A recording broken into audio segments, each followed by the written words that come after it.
அனைவருக்கும் வணக்கம். பத்மாவதி கிச்சன் சேனலுக்கு உங்களை அன்புடன் இருக்கேன். நம்மளுடைய சேனலில் எளிமையான கோயில் வழிபாடு, தாந்திரிய பரிகாரம் தான் போடுறோங்க. இந்த சேனலை சப்ஸ்கிரைப் பண்ணி வச்சுக்கோங்க. பக்கத்தில் இருக்க பெல் பட்டனை கிளிக் பண்ணி வச்சுக்கோங்க. நாங்கள் போடுற ஒவ்வொரு வீடியோ உங்களுக்கு உடனுக்குடன் அப்டேட் ஆகிட்டு இருக்கும். வாங்க வீடியோக்குள்ளே போகலாம். இன்றைக்கி தேய்பிரை சஷ்டிங்க. சஷ்டினாலே முருகப்பெருமானுடைய ஓர்மை தான் நமக்கு வரும், ஞாபகம் தான் வரும். இந்த தேய்பிரை சஷ்டியில் விரதம் இருந்து முருகப்பெருமானை வழிபடுவதனால நமக்கு வாழ்க்கையில் சகல வித நன்மைகள் ஏற்படுங்க. குழந்தை செல்வம் வேண்டுவங்களுக்கு குழந்தை செல்வம் கிடக்கும், திருமணம் வேண்டுங்கவங்களுக்கு திருமணம் நடக்கும், காரியத்தில் வெற்றி ஏற்படும், பின்னர் எதிரிகள் தொல்லைகளே இருக்காது, உடல் மனம்லாம் ஆரோக்கியமாக இருக்குங்க. குறிப்பாக ஆரோக்கிய மேம்பாடு ஏற்படும். அதுக்கப்புறம் பொருளாதாரம், தொழில் வளர்ச்சி இதெல்லாம் நமக்கு அபாரமாக இருக்குங்க. இது எப்படி தேய்பிறை சஷ்டி நம்ம முருகப்பெருமானை வழிபடுதுன்னு பார்த்தீங்கன்னா, பொதுவாகவே சஷ்டி ஒரு மாதத்தில் 2 தடவை வருதுங்க. அமாவாசை கழிஞ்சு வர்ற சஷ்டி 6வது நாள் வர்றது வளர்பிறை சஷ்டி, பௌர்ணமி கழிஞ்சு 6வது நாள் வர்ற சஷ்டியை தேய்பிறை சஷ்டின்னு சொல்கிறோம். இந்த சஷ்டி நாளில் காலையில் எழுந்திச்சி குளிச்சுட்டு முருகப்பெருமானுடைய படம் உங்கள் பூஜை ரூமில் இருந்தால் அதை நல்லா தொடச்சி மஞ்சள் குங்குமம் சந்தனம் வச்சு முருகருக்கு பிடிச்ச செவ்வரளி மாலை கிடச்சா வாங்கி போடுங்க. இல்லைன்னா உங்களுக்கு பிடிச்ச மணமுள்ள மாலைகளை வாங்கி போட்டுட்டு 6 நெய் தீபம் ஏற்றுங்க. ஒரு தாம்பாளத்தட்டு எடுத்துக்கோங்க, பித்தாளை தாம்பாளத்தட்டு எடுத்துக்கோங்க. சில்வர் எடுக்காண்டா பித்தாளையோ செம்போ எடுத்துகிட்டு அந்த தட்டில் மஞ்சள் குங்குமம்லாம் வச்சுட்டு 6 அகல் விளக்கு வைங்க. எப்போதுமே நான் தீபம் ஏற்ற சொன்னால் மண் அகல் விளக்கில் ஏற்ற ரொம்ப சிறப்புங்க.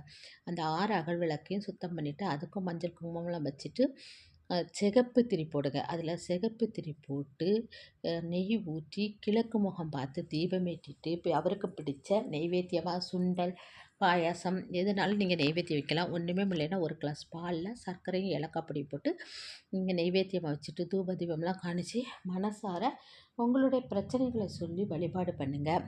வழிபாடு பண்ணும்போது நீங்கள் முருகருடைய போற்றிகள் தெரிஞ்சால் பாடுங்க. இல்லைன்னா ஓம் சரவண பவா போற்றி, ஓம் சரவண பவா போற்றி அப்படின்னு சொல்லிட்டு ஒரு 108 முறை சொல்லி அவருக்கு மலர்களாலே அர்ச்சனை பண்ணி வழிபாடு செய்யுங்க.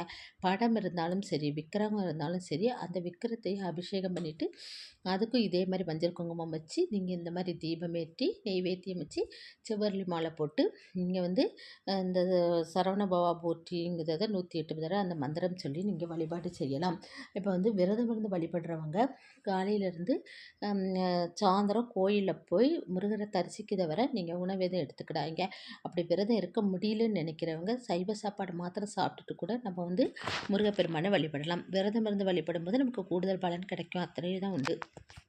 மற்றபடி பொதுவாகவே கடவுளை நம்ம வழிபடும்போது நம்ம மனசில் நம்பிக்கையோடு வழிபடணுங்க. எல்லாமே உன்கிட்ட சரணடைஞ்சிட்டப்பா அப்படின்னு சொல்லி வழிபாட செஞ்சோன்னா நமக்கு எல்லா விஷயமே சக்ஸஸாக இருக்குங்க. தூப தீபம்லாம் காணிச்சிட்டு மனசார வழிபட்டுட்டு நீங்கள் விரதம் இருக்கிறீங்கன்னா இன்றைக்கி மதியம்லேருந்து காலை மதியம் ராத்திரி 3 நேரம் ஒரு ஆகாரம் எடுத்துக்கிடாங்க. விரதம் இருக்க முடியாதவங்க பால் பழம் சாப்பிட்டுட்டு கூட நீங்கள் இந்த சஷ்டி விரதத்தை கடைப்பிடிக்கலாம். அப்புறம் சாயந்தரம் இதே மாதிரி வீட்டில் முருகப்பெருமான் படத்துக்கு முன்னாடி தீபம் ஏற்றி இதே மாதிரி 6 அகல் விளக்கில் தீபம் ஏற்றி நீங்கள் சாயந்தரமும் இது போல் அவருக்கு நெய்வேத்தியமாக பாலோ சுண்டலோ எதை வச்சு நெய்வேத்தியம் பண்ணிவிட்டு சாமி கும்பிட்டுட்டு நீங்கள் விரதத்தை முடிச்சுக்கிடுங்க. இல்லை எங்களுக்கு கோயிலுக்கு போக முடியும்னு நினைக்கிங்க, இன்றைக்கி சாயந்தரம் கோயிலுக்கு போய் அவர் அபிஷேகத்துக்கு தேவையான இளநீர், பன்னீர் ஏதேனும் உங்களால் முடிஞ்சதை வாங்கி கொடுக்கலாம். இளநீர், பன்னீர், தேன் இதெல்லாம் வாங்கி கொடுக்கறதுனால நமக்கு வாழ்க்கையில் சுபிட்சம் ஏற்படுங்க. அது மாத்திரம் இல்லை, அங்கேயே போய் முருகப்பெருமானுக்கு நீங்கள் ஒரே ஒரு நெய் தீபம் அங்கே கோயிலில் ஏற்றி வைங்க. வீட்டில் 6 நெய் தீபம் ஏற்றி வச்சு வழிபாடு பண்ணுங்கள். கோயிலில் போய் ஒரே ஒரு நெய் தீபம் ஏற்றி வச்சு மனசார வழிபாடு செய்யுங்க. அதாவது உங்களுடைய வீடு கெட்டதாகட்டும், சொந்த தொழிலாகட்டும் எல்லாமே நல்ல சிறப்பாக அமையணும்னு சொல்லிட்டு வேண்டிக்குங்க. பொதுவாகவே இந்த தேய்பிறை சஷ்டியில் கடன் பிரச்சனைக்காக வழிபாடு செய்யும்போது அந்த பிரச்சனை தேய்ந்துக்கிட்டே போகும் அப்படின்னு சொல்லுவாங்க. இந்த கடன்கிறது கொஞ்சம் கொஞ்சமாக குறைஞ்சி உங்களுக்கு வாழ்க்கையில் கடன் இல்லாத ஒரு சூழ்நிலை ஏற்படும். அப்போ நீங்கள் கண்டிஷனாக முருகப்பெருமானை வழிபாடு செய்யுங்க.